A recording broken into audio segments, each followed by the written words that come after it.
2 Samuel, chapitre 12. Intervention du prophète Nathan, punition et pardon de David. L'Éternel envoya Nathan vers David. Nathan vint à lui et lui dit : Il y avait dans une même ville 2 hommes, l'un riche et l'autre pauvre. Le riche avait du petit et du gros bétail, en très grande quantité. Le pauvre n'avait rien du tout, sinon une petite brebis qu'il avait achetée, et il la nourrissait, et elle grandissait chez lui avec ses fils. Elle mangeait de son pain, buvait dans sa coupe, dormait sur son sein. Elle était pour lui comme une fille. Un voyageur arriva chez l'homme riche, et le riche ménagea son petit ou son gros bétail, pour préparer un repas au voyageur arrivé chez lui. Il prit la brebis du pauvre et l'apprêta pour l'homme arrivé chez lui. La colère de David s'enflamma violemment contre cet homme. Et il dit à Nathan : L'Éternel est vivant. L'homme qui a fait cela mérite la mort, et il rendra au centuple la brebis, pour avoir commis cette action et pour avoir agi sans ménagement. Alors Nathan dit à David : Tuez cet homme-là. Ainsi parle l'Éternel, le Dieu d'Israël. C'est moi qui t'ai donné l'onction comme roi sur Israël, et c'est moi qui t'ai délivré de la main de Saül. Je t'ai donné la maison de ton Seigneur, j'ai placé dans ton sein les femmes de ton Seigneur, et je t'ai donné la maison d'Israël et de Juda. Et si cela était trop peu, j'y ajouterais encore. Pourquoi donc as-tu méprisé la parole de l'Éternel en faisant ce qui est mal à ses yeux ? Tu as frappé de l'épée Uri le Hittite. Tu as pris sa femme pour en faire ta femme, et lui, tu l'as tué par l'épée des Ammonites.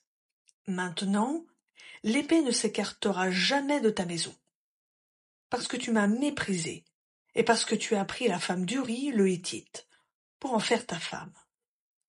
Ainsi parle l'Éternel, je vais susciter un malheur contre toi, du sein de ta famille, et je vais prendre sous tes yeux tes propres femmes, pour les donner à l'un de tes proches, qui couchera avec elles à la vue de ce soleil. Car tu as agi en secret, et moi, je ferai cela en face de tout Israël et à la face du soleil. David dit à Nathan : J'ai péché contre l'Éternel.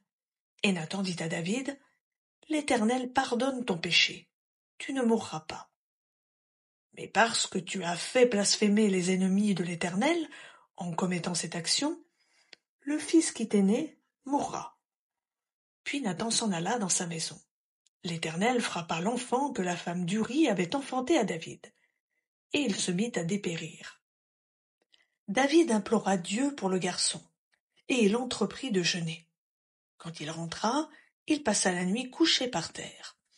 Les anciens de sa maison insistèrent auprès de lui pour le faire lever de terre, mais il ne voulut pas, et il ne prit pas de nourriture avec eux. Or, le 7e jour, l'enfant mourut. Les serviteurs de David craignaient de lui annoncer que l'enfant était mort, car ils disaient ceci : Lorsque l'enfant vivait encore, nous lui avons parlé, et il ne nous a pas écoutés.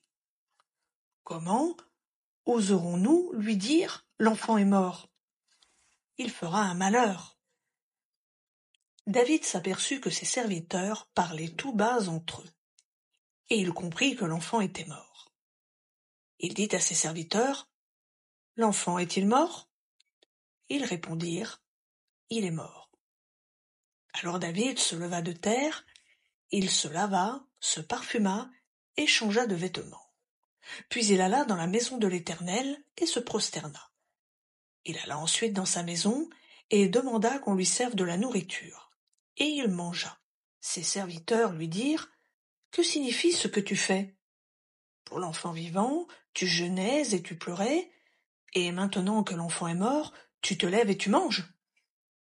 Il répondit : Lorsque l'enfant vivait encore, je jeûnais et je pleurais, car je disais, qui sait si l'Éternel ne me fera pas grâce, et si l'enfant ne vivra pas? Maintenant qu'il est mort, pourquoi jeûnerais-je?